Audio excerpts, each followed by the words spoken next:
guys, and welcome back to the Crawl Room. We're here once again in this wonderful ranty room for all things Formula One. So the Spanish Grand Prix has come to a close, and what could be said about this race weekend overall? It was building once again, wasn't it? But Lando Norris just fell a little bit short of snatching the victory away from Max Verstappen. There were some good battles and duels in the lower half of the top 10. Different strategies played out here and there as well.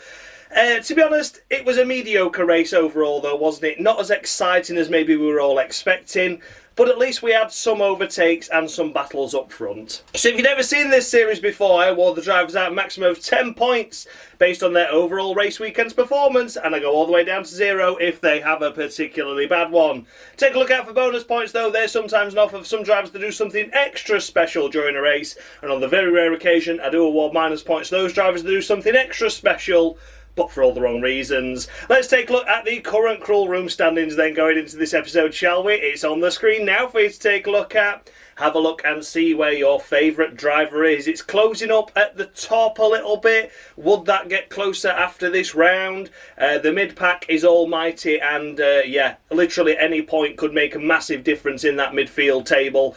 But with still many rounds to go, it's still all to play for. And the constructor standings, of course, as well. They're on the screen as well for you. Again, take a look and see where your favourite team is. I can manipulate this separate to what the drivers do in the race. However, I've been a little bit lenient so far and left it alone. Just a couple of minus 10s for a couple of teams. Yeah, left it alone for now. But maybe, just maybe, I might mix things up very soon. So let's kick things off with the race winner then, shall we? Max Verstappen, of course, and everyone that doesn't really follow or understand Formula One is just going to look at the results sheet and go, well, Max hasn't won as much this year, but he's still winning a lot. And that doesn't tell the true picture, doesn't it? 3 times, 3 occasions now, Lando Norris has had a chance to snatch victory away from Max Verstappen this season. And it hasn't happened, has it? He's just fallen a couple of seconds short here and there. There was, of course, this weekend in Spain, Canada, and let's not forget Imola as well, of course. So yeah, there has been many opportunities to make a massive difference in the championship for McLaren and in particular Lando Norris. But it's just not quite working out for him, is it? We've had the 1 win so far. There's going to be more wins coming for McLaren and Lando Norris, but they've just got to put it all together, haven't they? And that's what Red Bull are still able to do. Yep, they've got one of the quickest cars, but even Lando Norris himself has admitted that the McLaren was faster this weekend. Maybe not in qualifying, he said, but in the race itself, that McLaren was faster. So for Max Verstappen and for Red Bull to be able to put themselves on the perfect strategy, capitalising from a P2 start to get ahead of Lando, George Russell leapfrogged the pair of them, and then within like a couple of laps got past George Russell. On the team radio, he came over the radio, didn't he, Lambiase, and said, look, Max, it's crucial. We think you should push now and overtake George. And that was what made all the difference in the end of the race, because Lando got bottled up for a couple of laps, and that just was enabled that deficit, so that when Lando was on the charge towards the end of the race, there was just too much for Lando to do on very little fresher tyres. He had a 6-lap overlap in the first stint and only a 3-lap overlap in the second stint, and it didn't make that much difference towards the end of the race. Of course, it meant he was able to close, but he just couldn't charge at the rate he could. So for Max Verstappen this weekend overall, we've mainly talked about Lando whilst talking about Max, but Max's race was all reliant on what happened at McLaren, and they just didn't get it quite right, did they? It was like almost a full package there from McLaren, and it just didn't quite work out. They tried everything, but it wasn't enough. Max Verstappen and Red Bull this week, P2 in qualifying, P1 in the race. It was a good one, wasn't it? It was solid once again, and proving that he doesn't have quite the machinery to win races, but they're still doing it as a team, and that is absolutely fantastic. So for Max Verstappen this weekend, he is getting 9 points, 9 out of 10 on the Crawl Room for me. I think that was a solid weekend overall. Back to his best after what I would describe as a couple of lacklustre races here and there. Not quite getting it together, and yes, we know he's not got quite the fastest car, but when you see what he was able to do in Spain this weekend, I'd like to have seen that happen more in the previous races. Even though he did come and win those other races, you know, I'm talking mainly about Imola and, of course, Canada, he was under a lot more pressure in those races. And I feel that here in Spain, he had the same sort of pressure with the car deficit, but was able just to drive so much smarter, more controlled, more measured. And that's why it's a 9 out of 10 for me. for Max Verstappen. In the second place, we come to Lando Norris, and a crazy stat that from 2023, Red Bull with Max and Checo have had 9 1-2 finishes.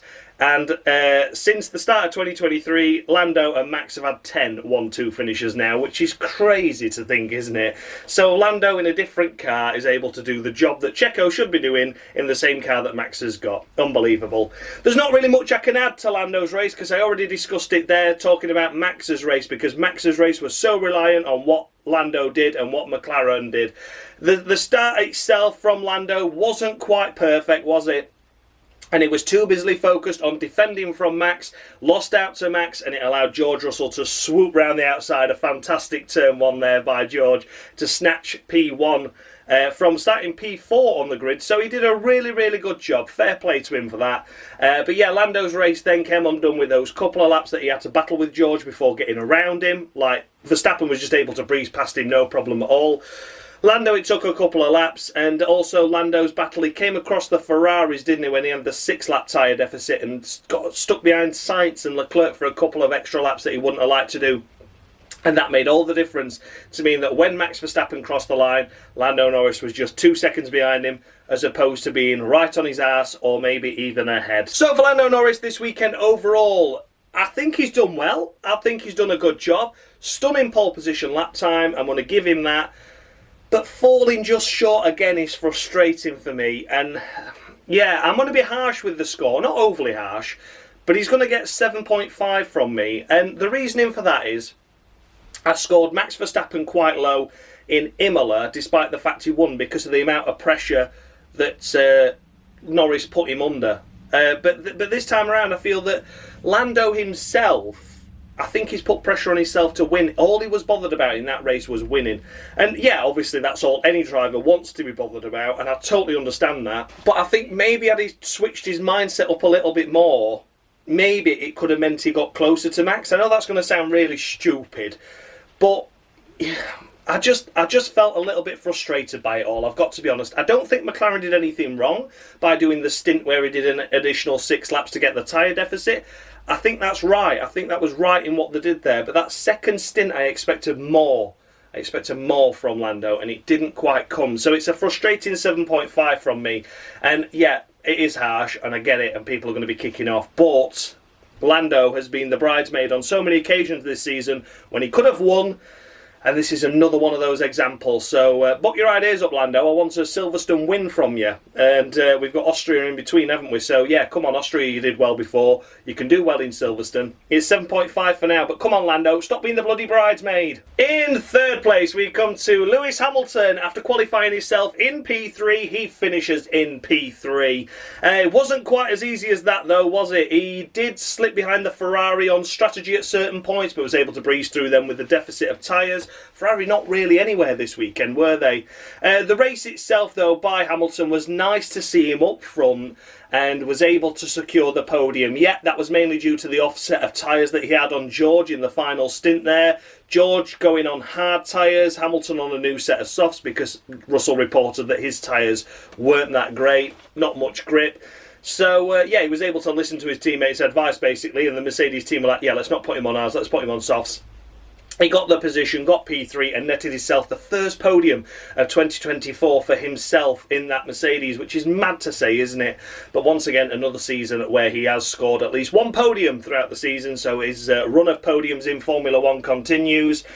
It was nice to see him up here, it really was. I thought overall it was an encouraging race weekend by Hamilton because we've not seen much of him in the early races. I thought Canada, while it was strong in areas, was still relatively weak. And other places where George has done well, Hamilton's been nowhere. This time Hamilton was on the back of George all weekend, beat him in qualifying P3 there. And, yeah, delivered the podium in the end. So it's going to be 8 points for me. 8 points to Lewis Hamilton. I think he did a solid weekend overall. Lucky with the tyre offset at the end there to be able to beat George, but still put himself in a good position ahead of the Ferraris. And yeah, I don't think he could have ever matched the McLaren or the Red Bull today of Max and Lando. And P3 is the best he could do. 8 points to Lewis Hamilton. And in fourth place, we come to George of the Russell.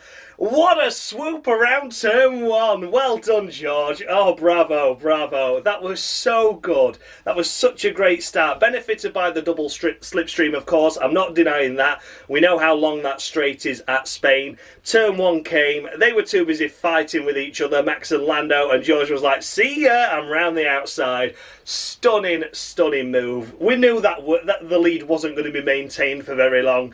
And on the second or third lap, was it? Max was able just to breeze past in the DRS zone down that straight, and then Lando a couple of laps later got past him as well. So George, though, P3, looking secure in that P3 position, and then the pit stops came. He was the first to stop out of the Mercedes, went on to the hard compound tyre, which was the bad choice. He was complaining of lack of grip, couldn't maintain the temperature in the tyres, so he was sliding around a lot, and was relatively unhappy with the tyres he got. So finished P4 behind his teammate. As mentioned already, his teammate went on to soft compound tyres, and that was that really. There was not much else George could do from there. P4 held off Charles Leclerc at the end, which was getting close and feisty, wasn't it? But maybe another lap Leclerc would have got him, but did hold off ultimately to maintain that P4, which is the best he could have hoped for when he was put on those hard compound tyres. They had to try something, it didn't quite work. George Russell this weekend, I'm awarding him 8.5. He's getting a little extra half a point compared to his teammate for that swoop around turn one. That was a stunning move, a great move. I really enjoyed it. It was like, you know, you were just so focused on Max and Lando, and then you're like, oh my God, where the bloody hell's he come from? And round the outside he went. Thoroughly deserving of 8.5 on the crawl room for me. Shame he missed out on the podium, but great to see Lewis up there taking the podium places. And yeah, George could be happy after that weekend. He did himself proud after, again, a couple of tough races, ultimately, where maybe better results should have come. 8.5 for George of the Russell. And in fifth place we come to Sha-la-la, oh sacre bleu, sha-la-la. Finishing his race in P5, the Ferrari were looking hopeful and maybe expecting of a double podium potentially at the start of the weekend. And then when we actually got here, we were like, oh no, it's not going to happen like that.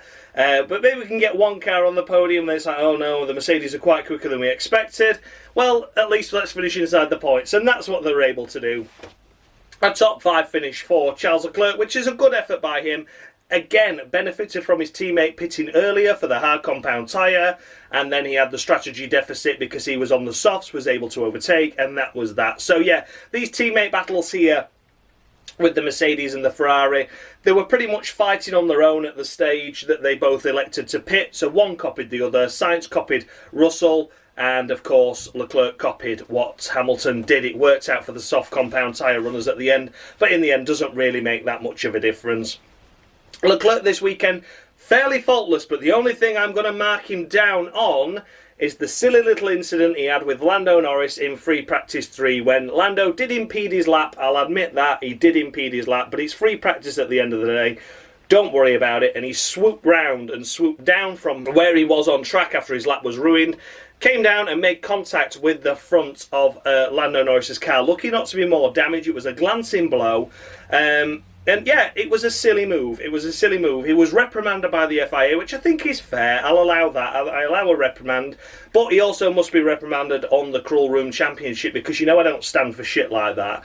I really do not approve of needless contact, especially in free practice 3, where it doesn't matter. Doesn't matter, you've had your lap ruined, okay, but you can still look on your delta tracers and work out how far you're up until that point, and then you can work out on your other best laps through the other sessions, and you could have strung a lap together. It doesn't matter, you know, you're that technologically advanced now. Didn't matter, but it did to Leclerc, and he got a little bit fiery and came down and made contact with Lando Norris. So I'm docking him 4 points for that. He needs to learn. So for Shalala, I was going to give him 8. He's only getting 4. He's getting 4 on the crawl room to him for Shalala, because needless contact in free practice 3, I do not approve. The rest of the weekend goes without issue, but that was a major error, and he deserves to be punished for it, and that's why it's just 4 to Shalala. Next up, we come to Carlos Sainz, smooth operator, smooth. Did what he could, didn't he? Smoothish. Yeah, for Carlos Sainz this weekend again, lost out to his teammate at the end due to the tyre deficit. And his race weekend overall was fairly solid, wasn't it? There wasn't much else that could be said overall. Can't really speak much about him because not much happened in his race. He just did what he could with the equipment he was given, was on for a P5, dropped a P6 to his teammate at the end, moaned about an overtake that Hamilton made on him earlier in the race, but it was all fair game, it was a good move. Shouldn't really have been penalised, and it wasn't. So yeah, I think he's over it now, but it didn't affect his race in any way, shape or form anyway, did it? So yeah, Carlos Sainz overall is getting 8 points. 8 points from me. Again, I think it's a solid weekend overall. It's not been very cruel so far, has it, this leaderboard? But don't worry, we're getting there. And yeah, overall, 8 to Carlos Sainz for what has been a solid race. Then we come to the second of the McLarens in Oscar Piastri. What's your favourite pastry? Well, it's a shame, isn't it? It's a case of what could have been once again for that second McLaren. 2 errors in Q3. One getting a lap time deleted, 4 track limits, and the second one, he stuffed it into the gravel. Well, he didn't stuff it, he went bouncing through it, didn't it? It was a scene like Sound of Music. The hills are alive with the sound of gravel traps. As he went bouncing along. And yeah, boxed, and that was that, unfortunately. So yeah, started the race in P10, elevated to P9 with Perez's penalty. And in the race itself, P7 was all he could manage. Couldn't get any further ahead. Had too big of a deficit to the Ferraris ahead in the end by the time he got sorted out with all the traffic that he was around. Yeah, it was a shame, isn't it? Oscar has got so much potential. He was unlucky at Miami, but in other races you look at it and go, oh, that gap's creeping up. You know, last year we saw some times where he was out qualifying and out racing Lando, and you think, oh my God. You know, in his rookie year, he's able to beat Lando at the latter half of the season. Qatar was the main one, wasn't it? In the sprint especially, where he won the sprint there, and you think, oh my God, this kid going into next year is going to deliver big things. The big things haven't quite come yet, though, have they? You know, they haven't quite come. It's a shame to say that, but I still believe in Oscar, absolutely. And I think if you'd have still stuck Ricciardo in that car, he'd have probably picked up no points anyway. So, yeah, I still think Oscar is absolutely the right choice, and I'm not criticising him at all. You know, he's still only 30 races into his young career. He's got plenty of opportunities and options. He just needs to iron out these little mistakes, because the little mistakes are building up now to becoming quite costly. He could have been up there with Lando this weekend, fighting for the podium, putting Max and Red Bull under pressure, having 2 cars against 1. They need to capitalise on that. So yeah, for Oscar Piastri this weekend, it's 4 points to him. 4 points. And yeah, that's all he's getting from me. I think that's a fair score based on how his weekend went. It all came undone in qualifying with 2 silly errors in Q3. 4 points to Oscar Piastri. Next up, I'm picking up a handful of points. It is Checo Sergio Perez.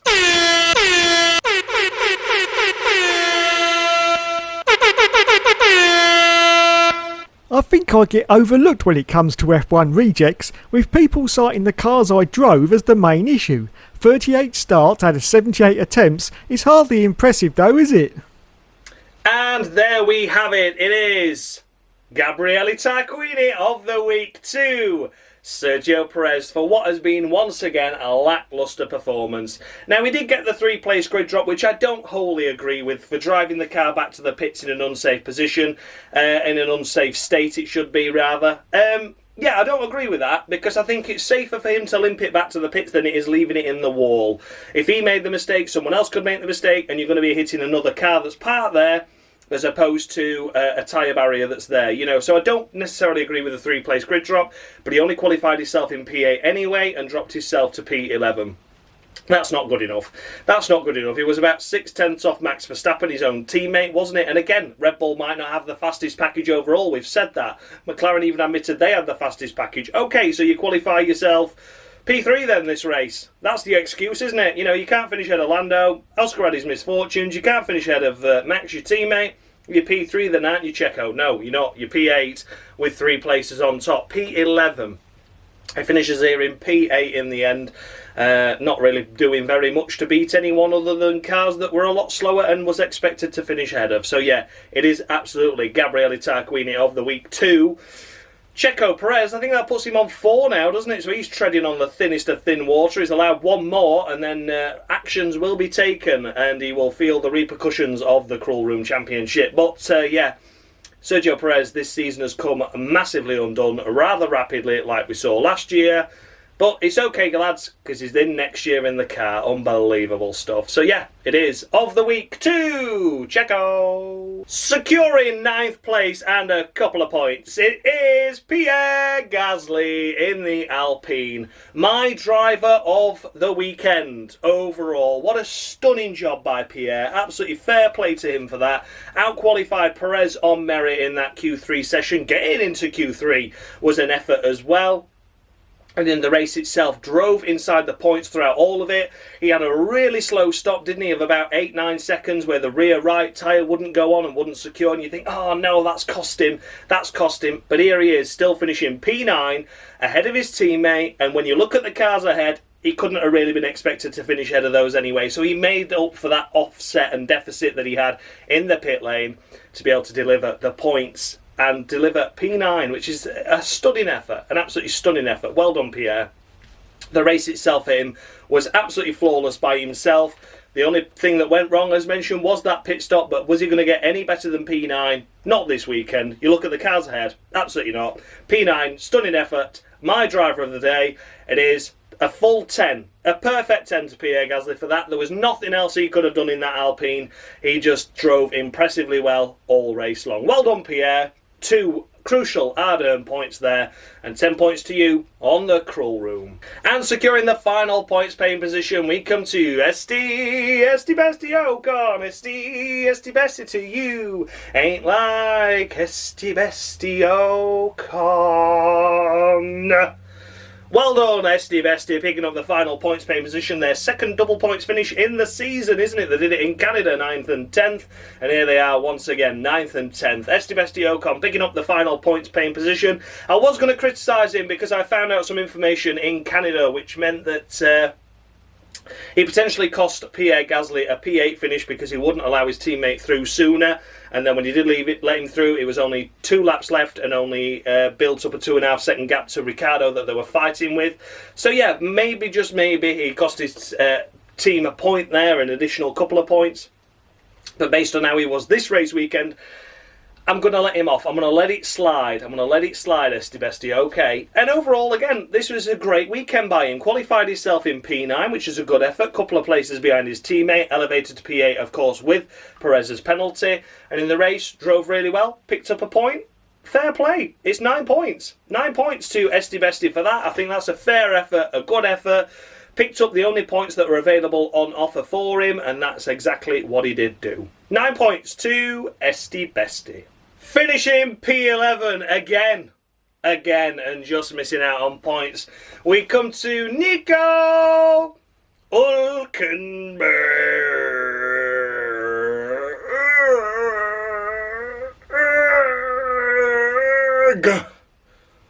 Oh, I needed that. P11 once again for Nico Hulkenberg. I can't believe it. 5 times this year he's finished P11. How much different would that make the Constructors' table had he been able to get P10 in all of those chances? It'd have been 5 points difference. They'd have been on 7, they'd have been on 12, and that would make a vast difference. They wouldn't be behind Alpine like they are now. So yeah, just a shame, isn't it? Just always so close. Hulkenberg did pick up a 5-second time penalty due to speeding in the pit lane, but it didn't make any difference because he was the last car on the lead lap in the end. So yeah, that 5 seconds made no difference whatsoever. Did have a hunt and did have a look at Ocon at one stage of the race, got within a few tenths of a second of him, and then his tyres faded just like Ocon's and ended up finishing the race a couple of seconds behind him. Obviously, with the 5-second time penalty, it made it about 7 seconds. So, yeah, unfortunate. But again, he's doing all he can with the equipment he's got. It's just a shame because every weekend has to turn up and you think, right, okay, well, Alpine will be off the pace. No, they're not. They're on the pace. Oh, well, at least, RB are off the pace this weekend, so that means we're going to score points. Oh, no, Alpine are still there. Like, oh, for God's sake. Well, at least Aston Martin are off the pace. Yeah, but RB are good now.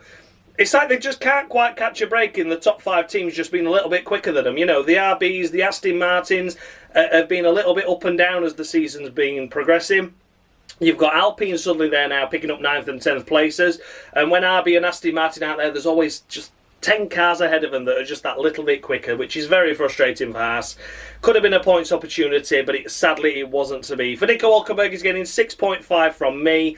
I think maybe he'd have probably challenged harder on Ocon had he not had that 5-second time penalty when he got within a few tenths. He got within DRS for a number of laps towards the closing stages of that race, and I think he thought, well, no, it's not worth damaging the car, because if I get ahead of Ocon, I'm still not going to finish 5 seconds ahead. So that maybe hampered him somewhat.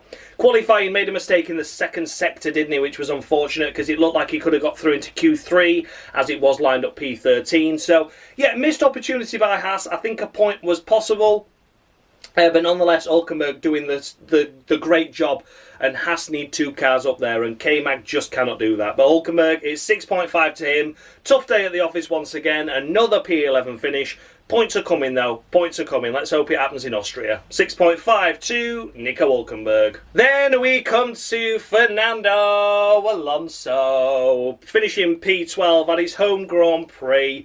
What a shame. This weekend has been very missed, hasn't it, by Aston Martin? They were nowhere near. This was the race weekend last year where we first saw the chinks in their armour. Weren't picking up the podiums like they were in the other races, and finished P7, P8 that race. So that we knew we were on for a tough day, but we'd maybe still expected points being possible. Unfortunately, Fernando Alonso didn't really run in the points at any stage of the race at all. Out in Q2, it was just a difficult race overall. I've gone for a solid 7 for Fernando Alonso in the end there, because I don't think he could have done anything better. He just did what he could with the car he got, and that's fair enough. You know, you can say he's out driving the car in certain situations this season when he's managing to scrape a point or two. This time around, points weren't possible, but he did what he could. 7 to Fernando Alonso. Next up, finishing P13, unlucky for some, it is Zhou Guanyu in the Sauber. This was probably a good weekend by Zhou standards and by the Sauber Romeo standards as well. Overall, I don't really know what to say for Zhou, because you know, this season he has been a massive bottle job, hasn't it? It has to be said. He has been a massive, massive bottle job up and down the field. He had that one good sprint race in his own Grand Prix in China, but apart from that, he's been very, very meh. But here, finishing P13, finishing ahead of Aston Martin, finishing ahead of the 2 RBs, finishing ahead of his teammate, finishing ahead of both Williams, you have to put it down somewhere there, don't you? You know, that is fair play. P13 with no retirements in the race. There's something there, isn't there? There's something. I'm not saying it's a lot, but it's something. So that's why I've given him 6.5. I don't think he's done anything special or spectacular at all this season, aside from that sprint race.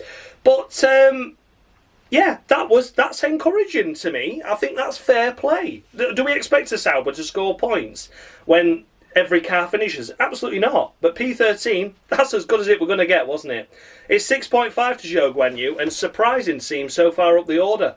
Don't really know how he got there, but he just did. 6.5 to Zhou. Then we come to Lance Stroll. Daddy, won't you buy me a racing team? Well, he certainly has, son, and don't you worry about it, because you're about to sign another multi-year deal with your daddy. Wow, that's right. Get the talent off the grid. Let's get the pay drivers in. Come on, Zhou to Alpine. We'll have Stroll remaining at Aston Martin until the day he dies. Oh, I can't wait. Cannot wait. Lance Stroll this weekend, again, the car was off the pace. He was matching Alonso in most scenarios this weekend, so you think, okay, fair enough, good stuff. But like Charles Leclerc, lost his head in FP3 when he got blocked by Hamilton whilst on a fly-in lap and decided to drive into the side of him. That was a little bit more hard contact into the side pod of Hamilton's car. Damaged the floor of the Mercedes and damaged his own floor on the Aston Martin. So that was very clever, wasn't it, Lance? Well done, you. Lance Stroll is getting the exact same treatment that I gave Charles Leclerc, which is 4 points deducted from his score. I was going to give him 6. He's getting 2. He's getting 2 points, is our Lance Stroll for that one, because silly and needless. Once again, damaged your car this time, pal. It's not acceptable, is it? It's FP3, calm your fucking tits. I know your daddy buys you a racing team, but he can't buy you to have the track all by yourself. And even if you did hold the track by yourself, you still won't fucking win, would you? Because you'd end up in the wall. Anyway, useless. But this weekend, it wasn't all his doing, wasn't all his fault. It's just 2 points to him, though, for needless antics in FP3. Then it's time for the first of the Visa Maxi Tampon. Buy one, get one free. Don't forget your Toro Rosso, your Alpha Tauri, your Minardi, RB. There we go. It is, of course, Daniel Ricciardo in what has been a dismal weekend for the RB squad. Just no pace at all in that car. Both cars out in Q1, both cars pootling around at the back. This is the first of the drivers that I would say down here in this list were just making up the numbers because they contributed not a lot to the race at all due to how badly paced their car was. Ricciardo, though, finishing here in P15 is something. At least he finished ahead of some cars. And it's 6.5 to him. It's difficult race to judge. Really difficult race to judge for Ricciardo. The RB was nowhere. Finished ahead of his teammate. That's all that we can really be said for that. But yeah, the pace overall was definitely, he was never going to get in the points, was he? 6.5 to Daniel Ricciardo. Then we come to the second of the state kick me up the arse sours for Valtteri Bottas. Finished behind his teammate by 3 positions. That has to be noted, doesn't it? Again, probably strategy played a part in this, but I don't really know. I don't really care, to be honest. They're down here, outside the points. Doesn't make much of a difference, but ultimately you compare yourself to your teammate. Got into Q2, looked quite impressive and quite good in the Q1 session again, but in Q2 didn't quite make the inroads that was expected of him. But still, into Q2, fair enough. In the race itself, here he is finishing P16. Yeah, okay, it's 4 points. It's 4 points to Bottas. Finished behind his teammate ultimately by quite a few positions. Could have been strategy. I know he did have a couple of good battles at the start, didn't he? But yeah, otherwise, the Saubers nowhere near this weekend. Making up the numbers, propping up the field. 4 points to Bottas. Then we come to Kevin Magnussen in the second of the Haas's. Oh dear, K-Mag. He was this close, I'm afraid, to getting himself a of the week, but I decided against it because I'm running low on him. But yeah, you know, K-Mag overall again this weekend, outshone by his teammate dramatically. Out in Q1, wasn't he? Yeah, I think he was. And then the race itself just stayed down here at the back half of the grid, got a 5-second time penalty for a false start, so the Haas is absolutely loving those time penalties. And then in the race, just didn't do anything with it at all, did he? Which was a great shame, to be honest. It was a shame not to see him further up the field. We did see a couple of battles and duels from him, but it was when he was on the receiving end of it with cars on fresher tyres coming through. It's 2 points. It's 2 points to K-Mag, and he's going to thank me for them. Because once again, it's a very off weekend by K-Mag when Hulkenberg's up there trying his best to get into the points. You need both cars up there to be able to get the strategy working, and then you can do something there, can't you? But these last few races, K-Mag has been absolutely nowhere, which is a huge shame, and he's certainly costing the Haas team in terms of the constructors, because if Hulkenberg can get up there, yeah, fair enough, he might just be missing out. K-Mag needs to be up there as well. So yeah, 2 points to K-Mag. Then we come to the first of the Williams. My Jesus O'Reilly. It is Alex Albon. Oh dear, oh dear, oh dear. I do actually think he crossed the line P19, didn't he? But Tsunoda's 5-second time penalty means he finishes ahead. I might have got that wrong, but either way, we're fighting over P18 here, lads. It doesn't really matter, does it? Alex Albon, what a disaster. That Williams car had no pace at all in it. It had no pace. P19 on the grid, running around at the back throughout most of the race, and the fact he finished ahead of the Tsunoda is probably more luck than anything else. He was the only one to have an off moment as well, wasn't he, where he said the car was really strange at that turn 4, turn 5 complex, where he just washed out wide. The team said it was all okay, but Alex said no, it shouldn't have done that, and I do agree with him. That car looked like an absolute pig to drive, and unfortunately I'm just going to have to treat him like a retirement, because we didn't see anything of him in the race, and that's going to be a middle of row 5 to Alex Albon. What can you do? Well, how can you score a car that is clearly last? It was so difficult, wasn't it? He outqualified his teammate, but that's not difficult. He outraced his teammate, but that's not difficult. He ends up ahead of Tsunoda. Was that by luck or by anything else? I'm not really sure. I do think it was the 5-second time penalty that ended up putting him ahead.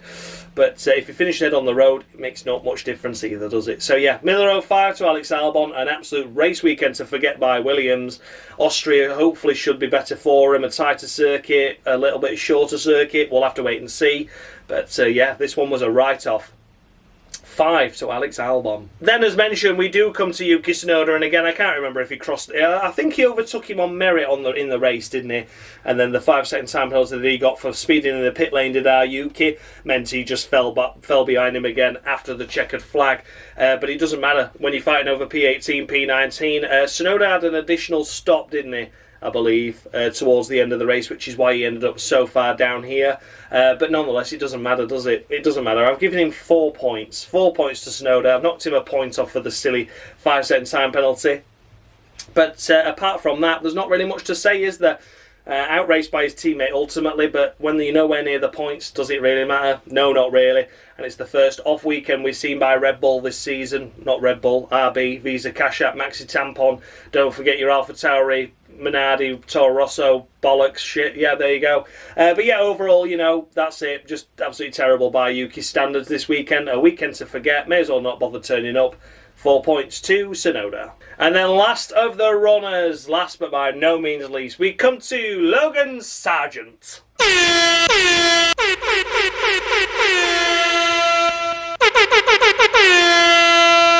Did you know I scored a point during my Formula 1 career? Yep, 1 whole point. I'm up there with the greats now, such as Logan Sergeant. Oh, wait. And there we have it.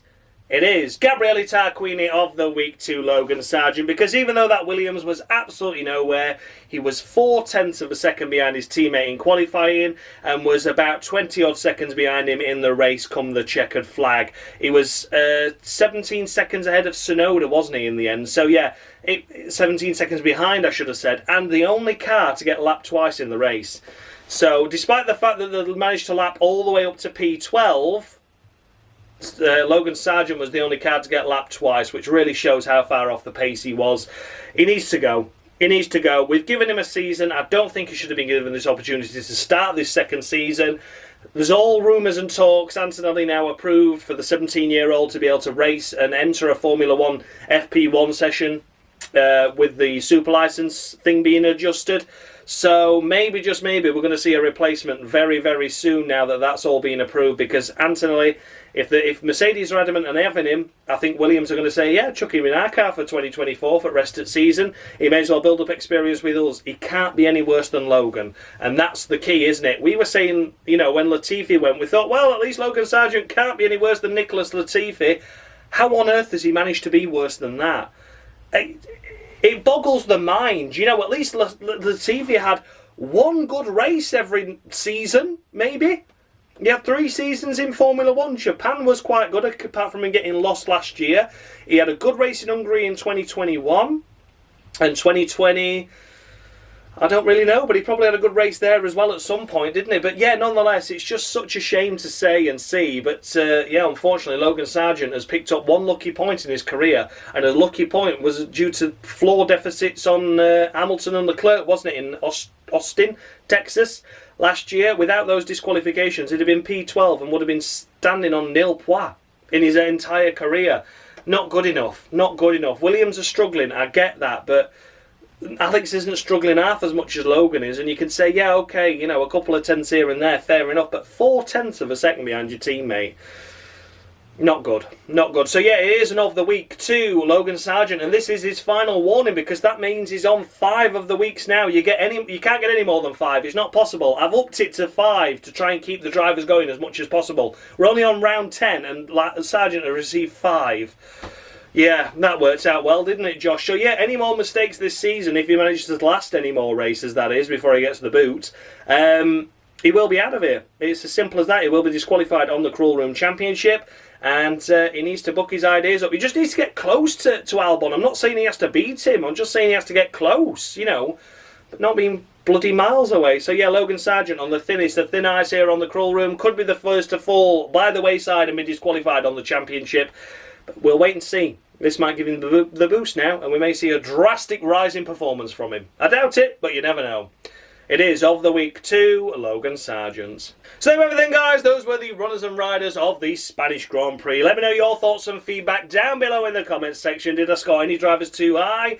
any too low. The updated standings with the scores I've just awarded are on the screen now for you, and it's all hotting up at the top. It is, isn't it? It is. It really, really is. Max Verstappen taking P2 away, closing the gap to Lando Norris, Charles Leclerc in the mix. It's all to play for, isn't it? It's all to play for. There's so much going on. There's so early in the season. We've got 67 rounds left of the Formula One Championship to go this season. So, yeah, there's a lot to decide, a lot to decipher. And let's take a look at the constructors' standings as well. There on the screen for you. I've left it for now, and I've been saying that throughout the entirety of this season pretty much, but there will be points coming off or adding on very, very soon. This is a triple header. This is where we're going to be able to assess the teams and drivers week on, week out, and I'll be able to say, look, no, this isn't acceptable. They need to come down a couple of positions. They need to go up.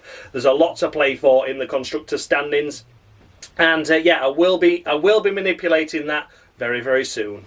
A massive thanks, as always, goes out to Dan Bartlett, of course, formerly of Mushy Gaming, for providing me with the scoreboard that you saw on your screen, that you saw the driver icons in the corner of your screen, and the intro as well, of course. Without him, this series would be more pointless than it already is. And who can forget Dave, F1 Games PlayStation, you saucy little minx, for providing me with the of the weeks that you all know, but don't love yet, because you don't know who's coming up. But I promise you we've got some good ones coming as the season progresses. Thank you all so much for watching. Thank you so much for the continued love and support with the series and with the channel in general. I'll see you all next Tuesday at 6 PM for the Austrian Grand Prix Crawl Room. It's a triple header. It's thick and fast. I cannot wait. Thanks a lot for watching, guys, and as always, much love.